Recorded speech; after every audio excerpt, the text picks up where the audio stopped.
Salve, salve galera, professor Zanin hoje para contar um pouquinho para vocês sobre as soluções. Se você tem um problema, nós temos as soluções.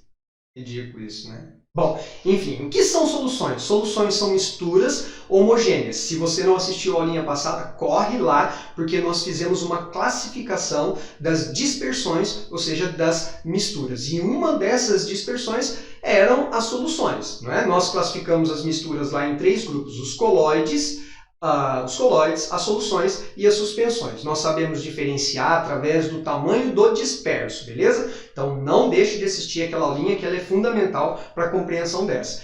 Nós vamos na sequência fazer um estudo das soluções, ou seja, uma sequência de estudos sobre este assunto aqui, beleza? Bom, para começar a entender as soluções, nós precisamos primeiro criar alguns conceitos próprios desse sistema aqui.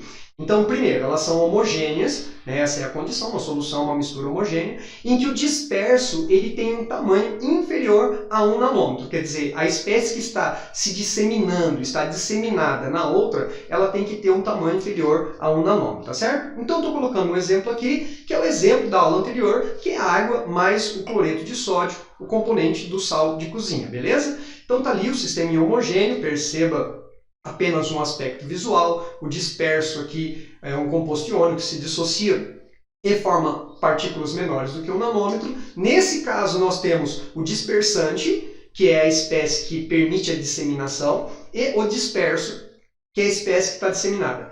Nas soluções, especificamente, esses dois termos vão ser chamados de forma distinta. Nós vamos chamar o dispersante de solvente e o disperso nós vamos chamar de soluto. Então, é só um combinado, tudo bem? Então, nas soluções, o dispersante, a espécie que está em maior quantidade em mols, ou seja, a maior quantidade de matéria, que a gente discutiu na aula passada, o que era o dispersante, é aquela espécie que tem maior quantidade de matéria, nós vamos chamar de solvente. Aquilo que está em menor quantidade de matéria, nós vamos chamar de soluto. Então, mesmo que eu faça uma mistura entre água e etanol, que são dois líquidos que são incolores, e eu misturo lá, aquele que estiver em menor quantidade de matéria, ou seja, menor número de mols, é o soluto, e o que estiver em maior quantidade de matéria é o solvente, tudo bem? Como é que a gente prepara uma solução? Você vai lá, coloca o disperso lá, coloca o soluto lá e acrescenta o solvente até chegar no volume desejado, tá bom? A gente tem que tomar cuidado na hora de preparar, porque se você colocar, por exemplo, o disperso mais uma quantidade de solvente, você tem uma variação volumétrica ali, que era o volume do disperso que você possivelmente não computou. Então, só uma observaçãozinha. Vai preparar uma soluçãozinha de NaCl. Ok, você vai colocar o disperso lá, que você pesou, que você mediu, e você vai completar com um solvente, no caso com água aqui, até o volume que você deseja. Por exemplo, 1 litro, 2 litros, tá certo? Bom, bora lá estudar um pouquinho mais sobre essas espécies aqui. Como que a gente vai estudar isso? Nós vamos fazer algumas classificações importantes dessas soluções. Eu separei 3 classificações, existem inúmeras, condutibilidade elétrica, blá, blá, blá, ok. Vamos focar em 3 das mais importantes. A primeira delas é quanto ao estado físico. Sim, existem soluções que são sólidas, pode parecer estranho isso, mas existem soluções que são sólidas, existem soluções que são líquidas e ainda existem soluções gasosas também. Eu coloquei os exemplos aqui para que a gente possa compreender isso correlacionando com o nosso dia a dia. Por exemplo, as ligas metálicas, ouro 18 quilates, latão, bronze, são exemplos, o aço, são exemplos de ligas metálicas, portanto, soluções que são sólidas. Legal. A boa parte delas, a maior parte delas são eutéticas, lembra desse termo lá da química geral? As misturas eutéticas têm ponto de fusão constante. Isso é bem legal, um link legal com isso aqui, tá bom? Misturas líquidas são as mais comuns, são as que a gente mais vai tratar, e especialmente as soluções aquosas, em que o solvente é a água, né, só por uma questão didática. E misturas gasosas, um clássico exemplo é o ar, desde que ele esteja filtrado, porque o ar contém partículas, isso tornaria ele uma mistura heterogênea, mas o ar filtrado é um exemplo, ou seja, toda mistura entre gases vai ser homogênea, desde que não contenha partículas A, beleza? Outra classificaçãozinha é quanto à condutibilidade elétrica, isso é bem importante. Lá no estudo das funções inorgânicas, eu fiz uma aulinha também especial, vai lá na playlist de funções inorgânicas e assista a aula sobre teoria de Arrhenius. Isso vai ser tipo teoria, eu vou deixar aqui ó, a teoria de Arrhenius para que você possa ir lá e fazer uma leitura sobre os eletrólitos e quando uma solução eletrolítica. Lá eu descrevi com mais detalhes o que eu vou colocar aqui, tá bom? Então é importante você ir lá e assistir essa aula. Bom, basicamente nós temos duas possibilidades. As soluções que conduzem corrente elétrica são chamadas de eletrolíticas e as que não conduzem, que são chamadas de não eletrolíticas, beleza? Então, conduz corrente elétrica, eletrolítica. Não conduz, não eletrolítica. As eletrolíticas, elas conduzem corrente elétrica quando um dos solutos, ou seja, a solução, torna-se iônica, tem íons lá. Então, quando você coloca, tipo, o NaCl, que é um composto iônico, e ele se dissolve, isso gera uma solução condutora de corrente elétrica, porque, obviamente, você vai ter íons ali pelo processo da dissociação. Não esquece de assistir a aulinha lá de teoria de Arrhenius, beleza? E o outro grupo, que não é iônico, de soluções que são eletrolíticas, são as soluções que contêm os ácidos. Porque os ácidos, apesar de serem covalentes, eles sofrem um processo de ionização, e isso faz com que também a solução passe a conduzir corrente elétrica, beleza? E as demais soluções, especialmente as covalentes, as moleculares, que não são os ácidos, elas são não eletrolíticas, ou seja, elas não conduzem corrente elétrica. Então, resumindo, solução conduz corrente elétrica? Sim, nós chamamos de eletrolíticas. Quando que uma solução vai conduzir corrente elétrica? Quando ela tiver um soluto iônico ou tiver um soluto que seja um ácido. As demais soluções, ou seja, que contêm substâncias covalentes ou moleculares, elas não conduzem corrente elétrica, portanto, são não eletrolíticas. Fechou? E a terceira classificação, sem dúvida a classificação mais importante, a que vai nos tomar um pouquinho mais de tempo, é quanto à solubilidade. Com certeza. Respira agora, dá um pause, pega uma aguinha lá, lápis e papel e muita atenção para você compreender isso, tá bom? Bom, quanto à solubilidade. Como assim solubilidade? Para você fazer uma solução, uma das espécies tem que se disseminar na outra, ou seja, ela tem que se dissolver. Mas nem tudo se dissolve da maneira ou na quantidade que a gente quer. Por exemplo, se você tentar colocar o sal de cozinha em qualquer quantidade, numa quantidade de água, você vai ver que você não vai conseguir dissolver. Vai haver uma parte que não se dissolve, beleza? Agora, é claro que existem substâncias que dissolvem-se infinitamente umas nas outras. É o caso do etanol, que é o álcool que é comercializado nos postos de combustível, e a água. Eles são completamente miscíveis. Miscível significa que dissolve em qualquer quantidade. Então eles são completamente miscíveis, dissolvem em qualquer quantidade. Então existem, mas a maior parte existe uma quantidade máxima, limite de solubilidade. Para tentar entender isso, eu fiz uma projeçãozinha de 3 sisteminhas. Bastante atenção. Estou estabelecendo a temperatura de 20 graus, porque você vai ver que a temperatura é um fator decisivo, e aí eu montei 3 sisteminhas. Cada sisteminha desse tem 100 gramas de água, ok? Então vamos lá, com calma, respire e vamos. 100 gramas de água. E eu vou tentar adicionar cloreto de sódio, o componente sal de cozinha, nesses 3 sisteminhas, nessas quantidades. 20 gramas nesse primeiro sistema, 36 gramas nesse segundo sistema. Observe que dissolveu completamente 20 gramas a 20 graus em 100 gramas de água de cloreto de sódio. Já 36 gramas a 20 graus também dissolveu completamente. Porém, quando eu coloco 38 gramas, olha só o que acontece. Uma parte do sal de cozinha, ele não se solubiliza. Nós chamamos isso de precipitado, corpo de fundo ou corpo de chão.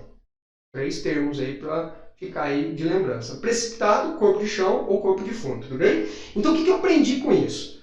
Tudo bem, 20 gramas dissolveu em 100 gramas de água, 36 gramas dissolveram, 38 gramas não.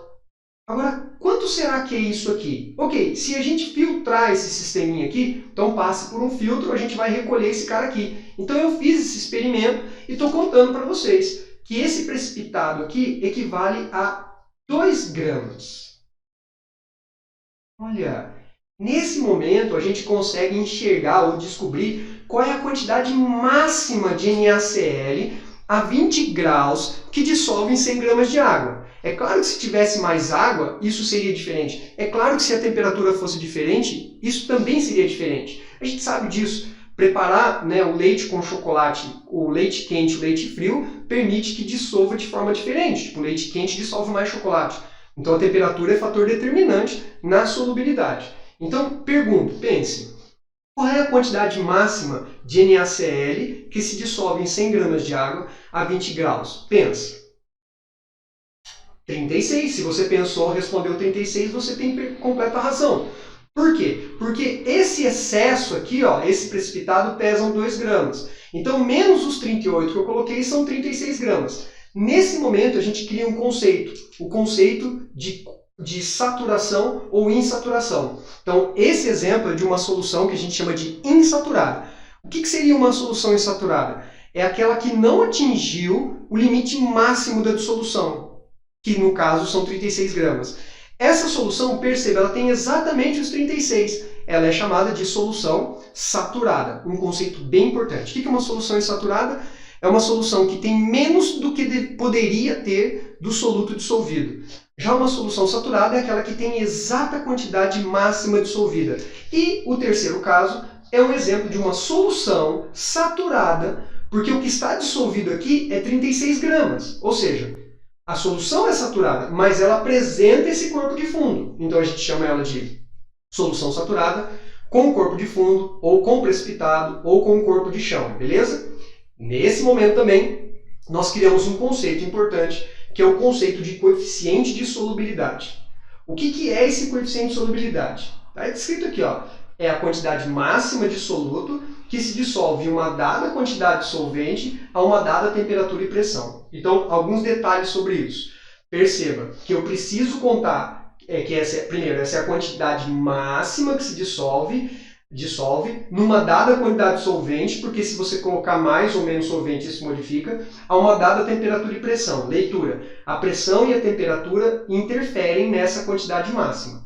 Então, 36 gramas a 20 graus. Se eu mudar essa temperatura, obviamente que vai mudar esse coeficiente de solubilidade.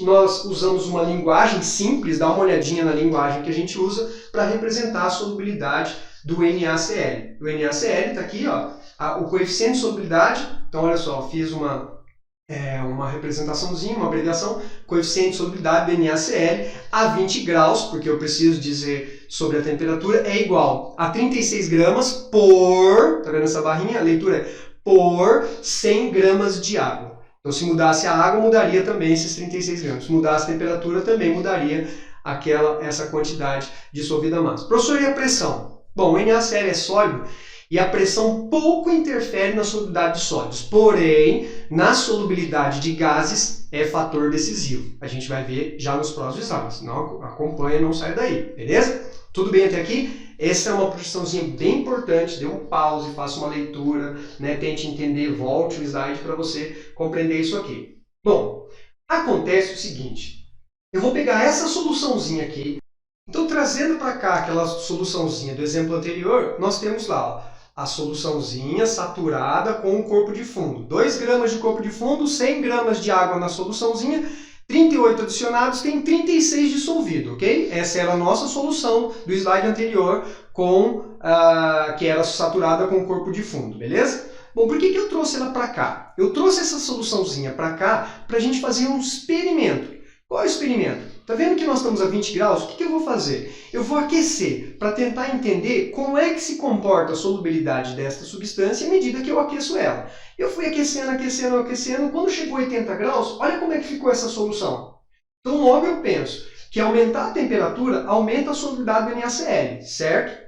Bom, outra coisa que eu percebo é o seguinte, que agora ela está saturada ou insaturada a 80 graus, beleza? Bom, o que acontece é uma coisa impressionante aqui. Se nós pegarmos essa solução, que agora é saturada ou insaturada, nesta nova temperatura, e deixarmos ela em repouso até que a temperatura diminua aos 20 graus inicial, olha que interessante. Olha o que a gente vai observar dessa soluçãozinha. Ela sem o precipitado. Mas ela tem os 38 gramas aqui dissolvidos, ou seja, ela tem mais do que poderia ter. Essa solução ela tem um nome especial, ela é chamada de supersaturada, então para tudo. O que é uma solução supersaturada? É uma solução homogênea que tem dissolvido mais do que poderia ter dissolvido naquela temperatura. Então aqui tem dissolvido 38, mas poderia ter dissolvido apenas 36, certo? Então essa é uma solução chamada supersaturada. Palavra-chave associada a essa solução saturada. Como é que obtém ela? Pega uma solução pega uma solução saturada com corpo de fundo, aquece ela até que se dissolva todo o soluto, daí você esfria lentamente até obter a temperatura inicial. Lentamente, sem nenhum choque, sem perturbação, e você vai ter a solução supersaturada. Existem substâncias que se dissolvem mais à medida que mais frio. Daí você tem que fazer esse processo ao contrário. Ao invés de aquecer, você vai esfriar, beleza? Vou mostrar isso no próximo slide.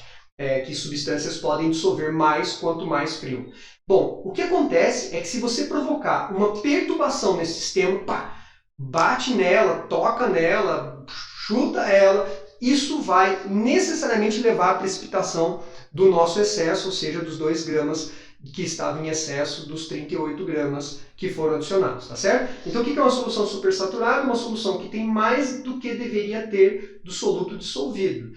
Palavra-chave associada a essas soluções, elas são instáveis, anote isso, elas são instáveis. E qualquer perturbaçãozinha do sistema ocorre a precipitação daquele excesso lá, igual no sistema inicial, beleza? Bom, o que eu vou fazer? Eu vou colocar essas informações todas em um gráfico, são bem comuns no Enem, nos vestibulares e nas provas também, nas provas de forma geral, tá bom? Então vou montar aqui, ó, em um eixo eu coloquei o coeficiente de solubilidade e no outro eixo eu coloquei a temperatura, que é um fator decisivo para o coeficiente de solubilidade, tá certo? Perceba que aquele coeficiente de solubilidade ele está determinado para 100 gramas de água. Mas você tem que se atentar muito se você vê um exercício, porque aquilo ali poderia ser 200, poderia ser 150, o cara pode pôr quanto ele quiser. Então sempre muito cuidado com os valores da água no eixo do coeficiente de solubilidade, beleza?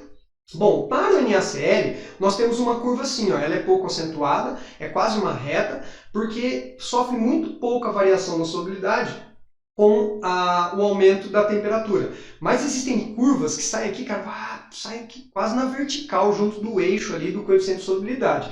Depende da substância, é uma propriedade específica da substância, beleza? Vou marcar os pontinhos que a gente estudou nos slides passados. Ó, a 20 graus, o ponto em cima da curva do coeficiente de solubilidade é 36 gramas por 100 gramas de água, e a 80 graus nós encontramos lá os 38 gramas dissolvidos, beleza? A gente aqueceu para descobrir aquela solução supersaturada, tá? Então, a leitura simples desse gráfico resolve um monte de exercício, né? O cara fala assim, qual a quantidade máxima dissolvida a 80 graus? Você vem aqui, 38 gramas.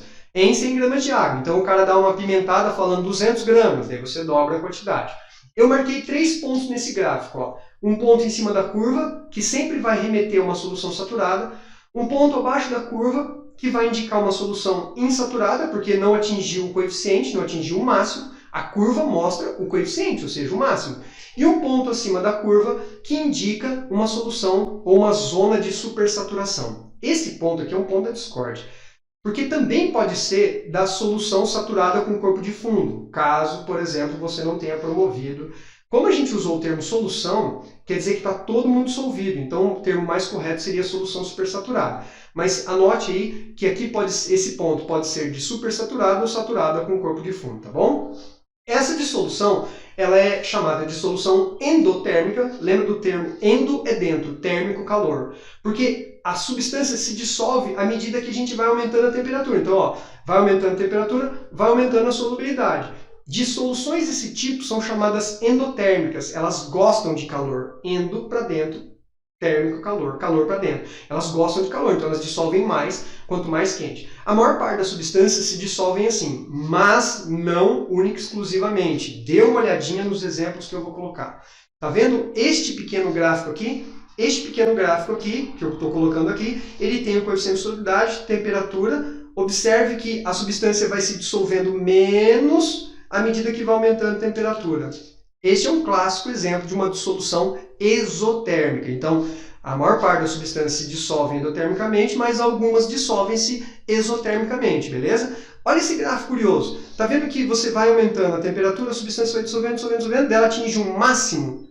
Bem aqui é chamado de ponto de inflexão. É quando ocorre a mudança do comportamento na solubilidade.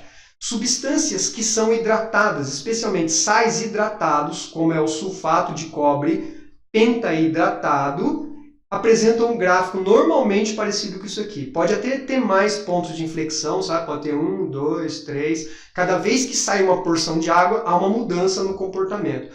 Bom, não precisa se assustar muito com isso.